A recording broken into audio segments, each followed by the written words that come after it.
आप सभी किसान भाइयों को नमस्कार। मेरा नाम डॉक्टर देवी प्रसाद शुक्ला है।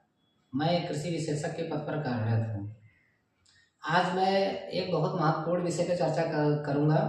बहुत सारे किसान भाइयों का प्रश्न है कि डीएपी और एनपी के 12-32-16 में क्या अंतर है, तो उसके बारे में आज मैं चर्चा करूँगा और संभवतः आज के लेक्चर में आपको ये चीज़ें समझ में आ जाएंगी कि 12-32-16 और अगर डीएपी दोनों है तो दोनों में कौन बेहतर है और किस उर्वरक का हमें चयन करना चाहिए। तो आइए जानते हैं। ये डीएपी है, ये एनपीके है। तो ये दोनों में अगर हम देखते हैं तो अगर डीएपी में आपको डाई अमोनियम फास्फेट, ये नाइट्रोजन, फास्फोरस और पोटास, इसमें डीएपी में देखते हैं तो आपको लिखा होगा 18-46-0, इसमें लिखा होगा 12-32-16।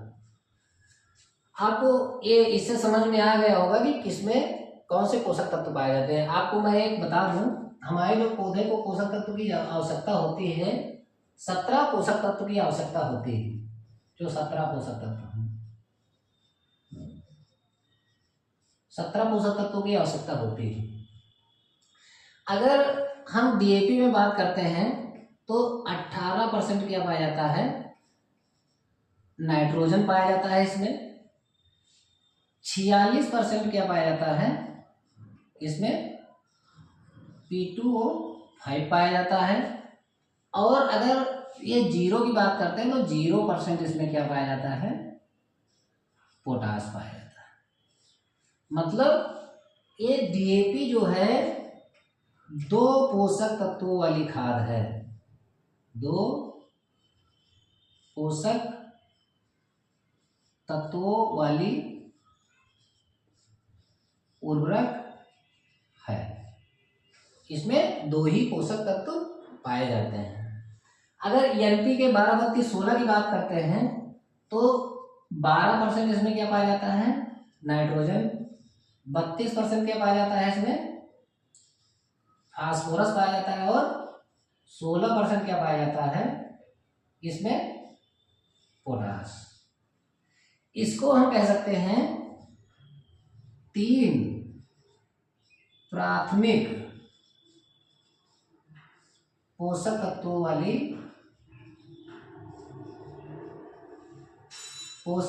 वाली उर्वरक है। ये क्या है, इसमें 2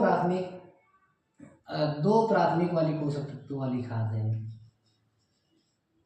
और प्राथमिक पोषक तत्व हमारे कितने हैं, जो प्राइमरी न्यूट्रिएंट हैं वो 3 हैं। कौन कौन से, नाइट्रोजन, फास्फोरस और पोटास। तो आप लोगों को समझ में आया होगा कि अगर हम डीएपी का उपयोग करते हैं तो हमें 2 पोषक तत्व, प्राथमिक पोषक तत्व मिलते हैं। अगर एनपीके का उपयोग करते हैं तो 3 प्राथमिक पोषक तत्व प्राप्त होते हैं, जो पौधे के लिए बहुत ही महत्वपूर्ण है और बहुत ही ज्यादा मात्रा में इन फर्टिलाइजर का उपयोग हमें करना पड़ता है। तो आप देख सकते हैं कि अगर 12-32-16 मिल रही हो तो डीएपी से आपको बेहतर है। इसमें नाइट्रोजन, फास्फोरस और पोटास की मात्रा आपको मिलेगी, आप इसका उपयोग करिए। हालांकि अगर एक बैग आप डीएपी का उपयोग करते हैं तो इसका कितना करना पड़ेगा, 1.5 बैग।